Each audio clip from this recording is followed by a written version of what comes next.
Hai, bertemu lagi di episode 5 tanpa panjang lebar, kita gas ke alur ceritanya ya.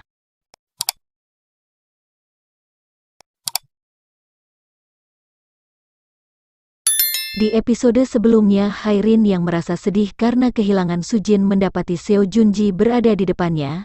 Ia membawa sekotak makanan kesukaan Hairin, dan Hairin berlari memeluknya. Hairin berkata sangat merindukan Ji Seo, tapi Ji Seo menganggap dirinya berhasil membuat kejutan untuk Hairin, dan ia terharu sampai memeluknya. Scene berganti di ruang makan. Hairin tidak berhenti memandangi Ji Seo yang sedang makan, dan Ji Seo tidak sungkan untuk menyuapi Hairin. Di sini Ji Seo menanyakan kenapa tadi Hairin menangis, dan Hairin pun mengarang ada anjing yang diselamatkannya dan ia mengantarnya ke rumah sakit. Sampai saat ini keadaannya sudah sehat kembali, karena itulah dia menangis dengan keras. Hairin pun berpikir apa dia sekarang adalah pacar Ji Seo, dan dia teringat tentang masa lalunya saat dia mengungkapkan perasaannya kepada Ji Seo dan mengajak Ji Seo berpacaran. Hayo, zaman milenial ya guys ya, cewek yang nembak cowok, hahaha. Dan Ji Seo menyetujuinya. Saat teringat hal itu Hairin merasa malu, hingga saat Ji Seo selesai mandi Hairin kaku saat Ji Seo hendak tidur di sebelahnya, dan mereka melihat foto album SMA-nya. Di sana Ji Seo membahas ketika rasa cemburu Hairin meledak, dan Hairin berteriak mengumumkan hubungannya dengan Ji Seo.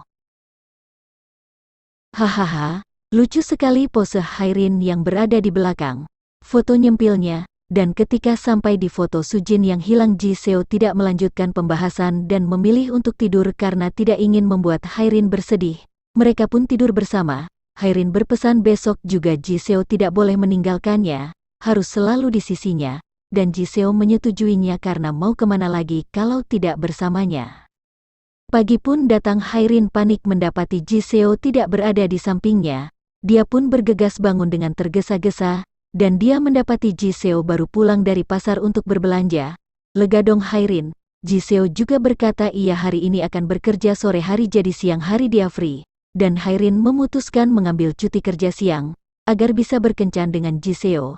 Ternyata kencan Hairin hanya ingin berjalan-jalan dan menikmati makanan enak bersama karena baginya itu sudah sangat spesial. Sore pun datang. Kencan mereka harus berakhir, dan mereka berpisah karena harus bekerja terpisah. Di sini Ji Seo mengingatkan Hairin apa ia tidak melupakan sesuatu. Hairin pun tidak menyadari apa yang dibicarakan Ji Seo. Ji Seo mengeluarkan sebuah cincin dan memakaikannya ke Hairin, karena beberapa hari yang lalu Hairin meninggalkan cincinnya di mobilnya. Dan Hairin meminta maaf dan berjanji akan lebih berhati-hati. Di sini Hairin berpesan lagi kepada Ji Seo harus selalu berhati-hati dalam segala hal. Ji Seo hanya tersenyum dan pergi meninggalkan Hairin. Saat di kantor, Hairin tersipu malu menatap kaca di depannya dan teman kantornya menyorakinya karena sebentar lagi mau menikah. Tapi Hairin berkata belum ada yang seperti itu. Teman Hairin membahas dia punya teman akrab yang akan menikah dalam waktu dekat ini. Di sini dia bersepakat menerima buket bunga pengantinnya karena dia dan temannya itu teman seumur hidup. Di sini Hairin teringat tentang Sujin yang memutuskan pertemanannya. Lamunan Hairin pun buyar ketika Ji Seo menelponnya karena dia ada waktu luang.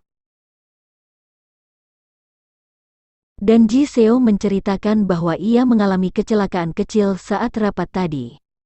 Ini membuat Hairin panik setengah mati, walau Ji Seo berkata ia baik-baik saja.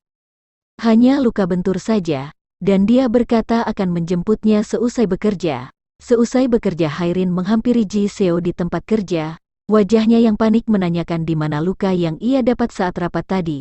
Dan Ji Seo pun melihatkan luka lecetnya itu kepada Hairin. Seketika Hairin pun lega. Di sini ditegaskan Ji Seo bukan anak kecil lagi, terlebih lagi ia sekarang adalah seorang dokter. Jadi Hairin tidak usah khawatir berlebihan. Dan ketika Kim Yang menghampiri Seo Junji, Hairin kaget, dia lupa kalau Kim Yang berada di satu rumah sakit dengan Ji Seo, dan mereka lanjut ngopi di kantin rumah sakit. Hairin menanyakan kabar Sujin kepada Kim Yang, dan mendapati hubungan mereka berdua renggang karena kesibukan masing-masing. dan hubungan mereka di tahap kelelahan, kayaknya mesti istirahat dahulu ya guys ya. Hairin mendapati kopi yang dibeli Kim Yang berasal dari kedai milik Hyemin kakak Ji Seo, dan dia menanyakan Hyemin kepada mereka, dan alangkah terkejutnya Hairin saat mengetahui Hyemin meninggal saat SMA, dan di sini Ji Seo menyalahkan dirinya karena saat itu ibunya memilih Ji Seo untuk makan bersamanya dan mengabaikan permintaan kakaknya. Malam kejadian itu kakaknya tertabrak motor di persimpangan lampu merah dan meninggal. Di sini Hairin berpikir ia yang mengubah masa lalu, ia mengembalikan kehidupan Ji Seo dan kehilangan Sujin serta Kak Hyemin. Di sini Hairin mencoba mengubah masa lalu kembali agar ia tidak kehilangan mereka semua, dan membakar foto kembali. Scene berpindah ke masa lalu saat Hairin berada di ruang kelas lagi, dan ia mencoba memperbaiki keadaan. Di sini Hairin seolah terburu-buru ingin memperbaiki keadaan, sampai dia melakukan hal-hal konyol di luar nalar. Hahaha, dimulai dengan menyuapi roti ke Kim Yang agar cepat makan. Berlari mengirim pesan ke ibunya Ji Seo, dan memberi contekan hal-hal apa saja yang harus dilakukan Ji Seo saat bertemu ibunya. Dan menemani Sujin berbelanja hadiah ulang tahun ibunya. Di sini Hairin mengucapkan terima kasih kepada Sujin karena sudah berada di sisinya selama ini. Hairin meminta agar di masa depan Sujin tetap menjadi temannya. Di akhir percakapan Hairin menerima pesan dari Ji Seo, kertas contekannya itu sangat membantunya menyelesaikan masalahnya. Hairin merasa lega, Hairin pun bergegas ke persimpangan jalan tempat Hyemin kecelakaan. Di sini Hairin berlari ingin menyelamatkan Hyemin tetapi telinganya berdengung. Episode 5 pun berakhir. Ya cepat banget, sudah sampai di akhir video. Saatnya kita berpisah, sampai bertemu di episode selanjutnya ya. Jangan lupa subscribe dan aktifkan loncengnya agar tidak ketinggalan episode selanjutnya. Terima kasih, Sarangeo.